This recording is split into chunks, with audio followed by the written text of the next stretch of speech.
And we welcome in Michael Katz from the Northeast Mississippi Daily Journal. Does a great job covering Ole Miss in all aspects. Obviously, football is right around the corner. Michael, you have kept your ear to the ground and everything happening on campus there at Ole Miss. Thanks very much for joining us today. Absolutely. Thanks for having me. Talked a little bit in pre-production. Austin Simmons is the guy at quarterback, and he is the one that when I'm asked, you're asking, everybody's talking about how's he doing, how's he looking, and that sort of thing. Yeah, I think it's if anything, it brings me back to a point that I think kind of gets a little lost is just how polished Jackson Dart was last year. This was a 3-year starter who led the nation in efficiency and all these different things, and expecting Austin, who we know is supremely talented. We've seen him throw a football. It's spectacular. But expecting him to come in and not make mistakes, I think, is kind of unfair. And so, Jackson did not make many mistakes over his last 2 years. He threw 11 picks his first year, 11 total the next two. That first year could be tough. It's going to be tough for anybody. So, that being said, Austin, it sounds like he has had his ups and downs. I think the term Lane said was critical mistakes or critical errors, but he was quick to say he rebounded from that, and I think that was probably important to know that he didn't just kind of fall apart from there. But listen, I think you can look at it a couple different ways. It's one, if the defense is as good as we think it might be, then maybe that's a good thing because if they're making Austin Simmons' life difficult, they're going to make life difficult for a lot of quarterbacks. But two, Austin has never started a game. It's I think it's a lot easier to throw on air in practice and warm-ups than it is when the bullets are flying. And I think for him to have some mistakes, like Lane alluded to, isn't the worst thing. If your first mistakes come in a game, I think that can be a problem. But now you've got 2 weeks to work things out and to work on it. So I know people are I don't know if I'd say up in arms, but maybe a little concerned with Austin. I don't think there's anything to be concerned about. He's just a young quarterback, and Ole Miss had elite veteran quarterback play last year, and I think it's just bound to be different. Let's stay on the quarterback just for a minute. With a healthy Austin Simmons, is there a package for Trinidad Chambliss in your opinion? I would have to imagine so, if nothing else, because and Lane isn't one to give away scheme and secrets and whatnot, but he was asked if he envisions Austin running like Jackson did, and I believe he said no. Which maybe he runs for 1,000 yards now, who knows? But they are different quarterbacks, and Austin's mobile. There's no question he can move, but I don't think they want him lowering his head and throwing his shoulder the way Jackson did. When you bring in a guy like Chambliss, who he's from a Division II school, but was extremely productive there. He won the national championship last year. I think he ran for 25 touchdowns, something like that, and 1,000 yards. You have to think that there will be packages for him, just to take a look, some of that running pressure off of Austin. And of course, when you've got a guy who can also throw it like Chambliss can, again, he had nice passing numbers last year too. It's not just an automatic run when he's in. I think you've got a little bit more of a threat there. So again, it's hard to tell, but it's hard for me to see Austin running the way Jackson did, just because I don't think they want to put him in situations like that. And when you have a quarterback who can take some of that off of him, I think you kind of have to do it. I was very impressed. I'm curious your thoughts on this. For Media Day, I know you had a chance to visit, like we all did with Austin Simmons. Quiet confidence, I think, would be a good description of Austin. But what I was very impressed with is I asked him specifically, what's it going to be like filling the shoes left by Jackson Dart? And he very politely said he doesn't look at it like filling shoes. He kind of wants to pave his own path. Just curious, what's your thoughts when you had a chance to visit with him the other day for Media Day? Yeah, he's a really impressive kid. He's young. I know he graduated high school 2 years early, but he's also already got his bachelor's degree. He's a really smart kid. He's extremely mature. When I sat down and talked with him at Ole Miss's media days a couple weeks ago, this does not seem like a guy who's never started a college game. I mean, this seems like somebody who has been leading a team for a long time. He's different than Jackson, and he'll be the first to admit that. Jackson was a fiery, loud guy That's just not Austin from what it sounds like, and that's not a bad thing. There's just different ways to lead, but I do think that, and Lane Kiffin made this clear too, is he doesn't want Austin to try to be Jackson because that's just not who he is, and that's not going to be good for anybody if you're just trying to be someone else that you're not. It seems like Austin has gotten that message, and like you said, is trying to be his own quarterback, and I think honestly that's probably the best thing you could ask for because I think the second you try to be someone you're not is when you start to get in trouble. He sounds very confident and comfortable with who he is and what he is. The wide receiver room is one that we thought would be pretty good coming into the year. I know there's been some videos and some a little bit of practice you guys have been able to see. It appears that Deshaun Stribling is the real deal. The wide receiver room appears to be loaded. It's crazy that you can lose what they lost last year. A guy in Trey Harris who, if he hadn't been hurt, is a Biletnikoff finalist. I think maybe wins the award. I mean, he was incredible in his time. Second round pick. Jordan Watkins, a fourth round pick, and almost had 1,000 yards himself.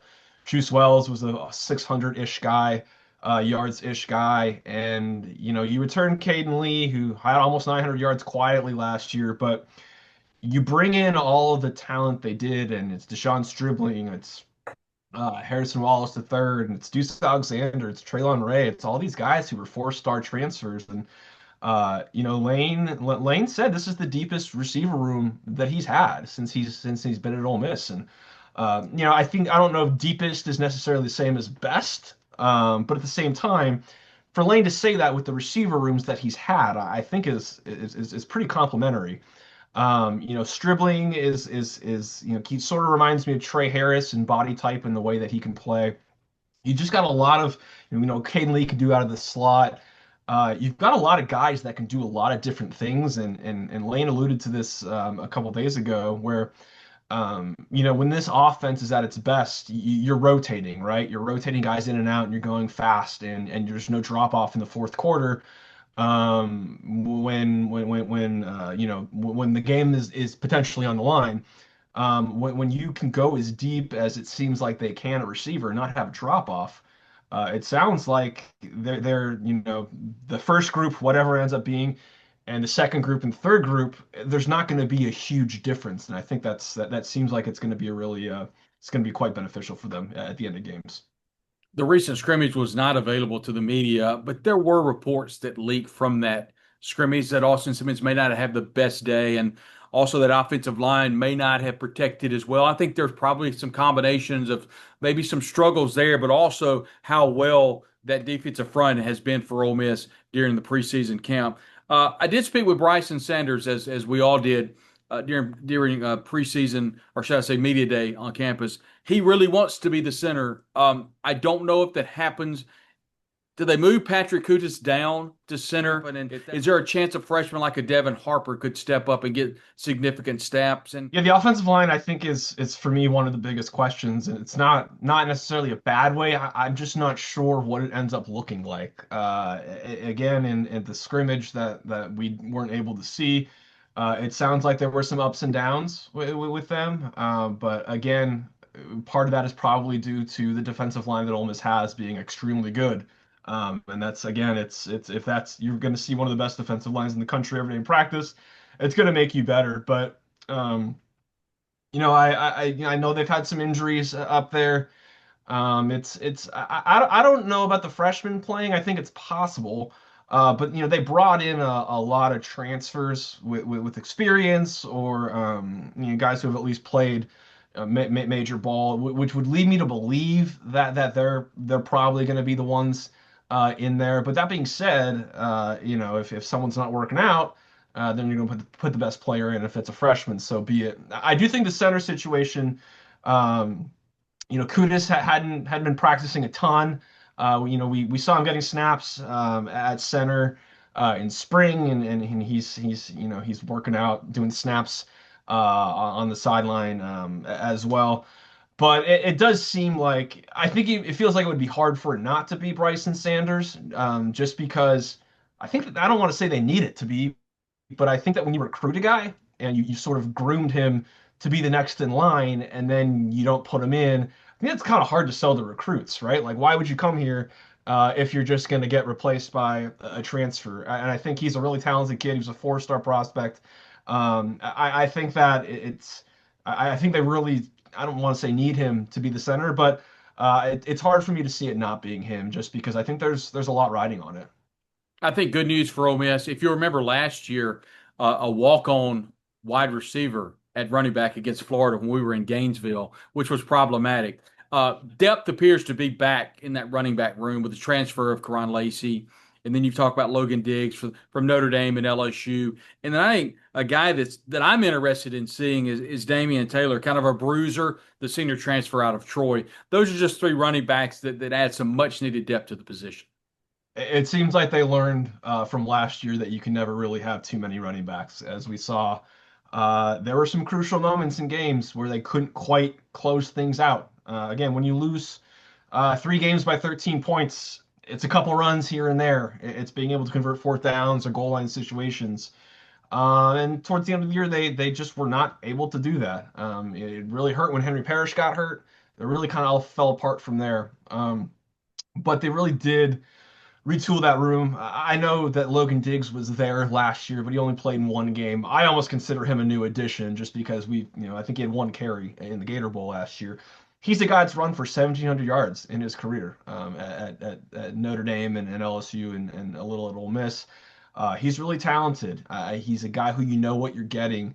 Damian Taylor ran for a little over 1,000 yards last year. And then the one I'm really interested in is Keelan Lacey, who Lane referred to as being electric. Lane Kiffin doesn't always throw around compliments like that. To have him say that a guy has come in and been electric, I think that says a lot. And he was a guy they wanted out of high school too. They didn't get him initially, and then he came in from Mizzou. I think he's a really talented guy. He's got a sprinter background. I think being able to stretch things like that is going to be huge. And the crazy thing is, we're forgetting about Shakai Mills Knight, who was like one of the best running back recruits in the country. I know he just got here because he wasn't here in the spring, but man, when you can try out those four, I think you're feeling pretty good about things. Hopefully, avoiding a situation where, maybe not a Gainesville situation. I don't think that'd be good for anyone. Looking at that defensive front, we talked about it a moment ago, possibly being better than we thought. I think on paper you lose so many in Jared Ivey, J.J. Pegues, Walter Nolan, Princey Umami, and then all of a sudden, is this a combination of maybe their backups are better than we thought? Maybe there's a gelling process, but from everything that I know you've seen and reported and others as well, Cam Franklin looks really good right now. Xavier Harris looks to be a big time player. You throw in Deshaun Womack, the transfer of LSU. Prince Well, Amon Ellen is a good possibility there. And then you talked about Sunter and Perkins. Defensive front may be better than we initially thought. Again, it's kind of like the wide receiver room where when you lost as much as they did, it's hard to think of it even being a conversation that it is still very, very good. But Ole Miss has done such a good job in recent years of recruiting the defensive front, especially keeping guys from Mississippi home. Again, Cam Franklin and Eccles, Perkins. I mean, they've kept a lot of guys in the state, and I think that's a credit to Pete Golding in what he's done. And then you supplement those guys with some high level transfers. Deshaun Womack was a 5-star guy. He was one of the top recruits in the country. He didn't necessarily put it all together at LSU, but I think there's promise in what he is. And then Prince William on Yellen, according to Lane, was the defensive player of the game in that scrimmage last week. So you lose Walter Nolan, an All-American. You lose Prince Lee, Uman Mielen, an All-SEC guy, J.J. Pegues, and Jared Ivey. And, I guess at first glance, it's hard to see it coming together. But it kind of seems like they were prepared for it, right? Like they had guys behind them who were really talented. Listen, Cam Franklin was a 5-star guy. Eccles a 4-star guy. I mean, these guys were really, really talented. They're not bringing in no names to fill those voids. And so I think they kind of prepared for it, and they did a nice job of they knew they had some good pieces already that they had been growing in home, and then they brought in a couple of transfers to sort of to bring it all together. But I guess that's a long-winded way of saying that. Is it fair to expect them to lead the nation in sacks per game and rush defense and all those things? Probably not yet. But I think that group is going to be a problem. TJ Dottery, Suntaran Perkins. Is there anybody that you've seen kind of sparkle a little bit in the practice that you've been able to go to? Name that maybe some are talking, or Taj Chambers transfer. Out of that linebacking core, who are some guys you've seen in availability for the media that's looked pretty good? Josh Chambers is one who has admittedly caught me a little bit off guard. And maybe that's just because I hadn't done my homework a ton on him. I think when we looked at the linebackers they brought in, it was Yates, who had 120 whatever tackles it was last year, Marshall, Jones, who was the a conference player of the year at Grambling, and here's Chambers, who was I think a second team All Missouri Valley Conference, or whichever conference he was in at Missouri State, and he's played great. He's looked the part. He's put on 20 pounds or so since he got here. I think being in an SEC weight program and nutrition program has been really good for him. He's been getting a lot of reps. I know there's injuries and stuff, but there's a reason that he's been getting reps.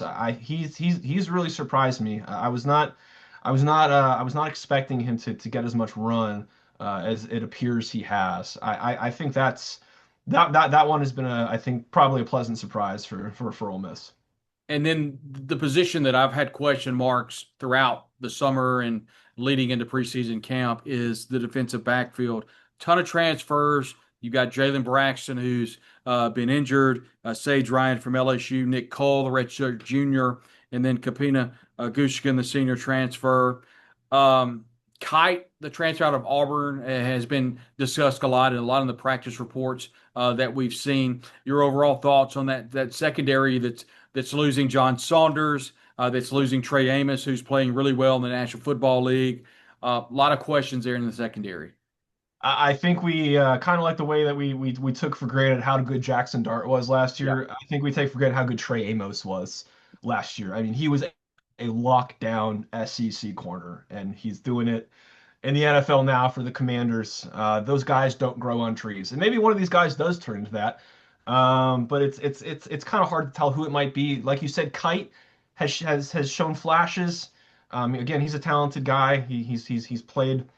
Um, I think that the part I probably or Ole Miss would probably feel best about right now is probably those safeties. That seems pretty secure. It's maybe not like the extremely high end guys. But Sage Ryan's played a ton of football. Again, he's a talented guy. Kapena has played a lot of football as well. Lane Kiffin compared him to Trey Washington, and Trey Washington was the guy who played here for 4 years and was really, really good, if not underrated. And Wyatt Williams has looked really good too. So I think that safety group, again, is it a bunch of superstars? Not right now, but it looks like it's a pretty good collection. But that corner group, I'm really curious to see how that comes together, because it was just such a luxury to have a guy like Trey Amos out there last year when you don't have to worry about half of the field. I don't know if they have that quite yet, and I think there's going to be games when they need it. And it's going to be interesting to see who it ends up being, when things kind of heat up.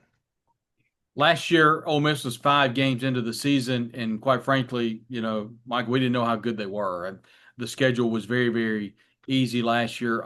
This year, not an awful schedule, but there is a little bit of competition, if you will, early on as they start Southeastern Conference play the second and third week of the season against Kentucky and Arkansas. Got a very good Tulane team from John Summerall. Coach Ed Ogeron is helping him. They'll come to Oxford on the 20th before facing what many are saying one of the best teams in the conference in LSU. Kind of looking at the schedule on the front end, a little more competition than last year. It's interesting because a lot gets made of Ole Miss's schedule being pretty favorable, and like in the SEC scheme of things, it probably is, but they don't have the luxury of easing into things like they did last year. I mean, they were not tested those first 4 games. with all due respect to Wake Forest and Georgia Southern. Those were not particularly competitive matchups. Um, when your second game is Kentucky, and then you have Arkansas too, which is never a normal game. I mean, last year's was the only normal one I've really seen, and I wasn't expecting it to go the way it did in blowout fashion. That's usually a competitive game in Tulane. Is John Summerall, like you said, has done a tremendous job there. I think the schedule balances itself out eventually. You've got Florida at home, you get South Carolina at home, get LSU at home. You only leave the state three times, but I think the way it's when you've got the non-conference games kind of interspersed throughout the schedule as opposed to being all front loaded. Man, you have to hit the ground running. I mean, I know Kentucky seems like it should be a gimme, but should have been a gimme last year, and when we saw what happened with that. So there really isn't any time to get settled in. The Georgia State game, they better be feeling good because it's going to get real in week 2 and week 3 and week 4. And then you start talking about that matchup against LSU and Oxford.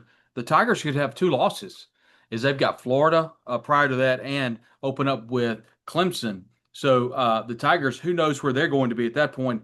And Brian Kelly does not need to have another lackluster season like he had last year. Going to me, Michael, look at the schedule. If chalk prevails, Ole Miss is probably 9-3. I don't think they'll be a favorite against Georgia, Oklahoma, and then LSU. But chalk obviously didn't prevail last year. If you look at what happened with Florida, with Georgia, and then of course with Kentucky. Looking at that Washington State game, that sets up to me the biggest two games at Georgia. I don't think Ole Miss goes to Sanford and wins. Then they've got the team that everybody's talking about, one way or the other, more positive than negative, and that's Oklahoma. Oklahoma is a team that people are thinking are going to be very good. I think in order for Ole Miss to have a really good year, they've got to go on the road and beat Oklahoma at Norman. That stretch, Georgia, Oklahoma, South Carolina, Citadel, Florida, Mississippi State. What are your thoughts on the back half of the schedule? I mean, they're going to have to earn it, right? That's again, with all due respect to the Citadel, you take that one out. Those are tough games. Again, Oklahoma, we always know their defense is going to be good. Brent Venables, even when on their bad teams, their defense is going to be good. And now, when you bring in the quarterback and the offense, there's no reason they shouldn't be a very, very good team, and especially on the road. I've never personally been to Norman. I've heard it's a great football environment, so that's going to be tough. Georgia, we know what happened the last time they went there. That was the game that sort of changed everything for Ole Miss in terms of how they put their team together. And that was an eye-opening game, the way they got beat, and then they came back and beat Georgia the next year. So. Um, Florida, I think, is a really interesting team too. South Carolina as well.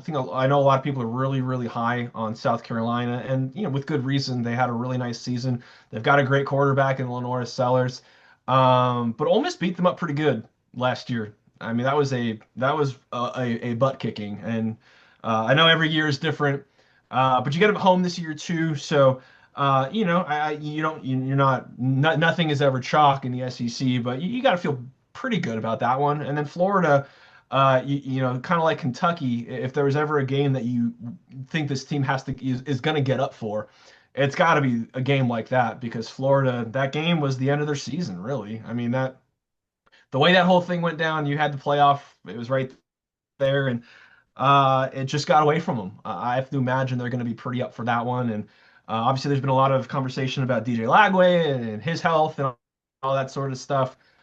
He's a superstar when he's healthy, and Billy Napier did a really nice job with that team last year. But again, you got him at home. The Swamp was a tough place to play.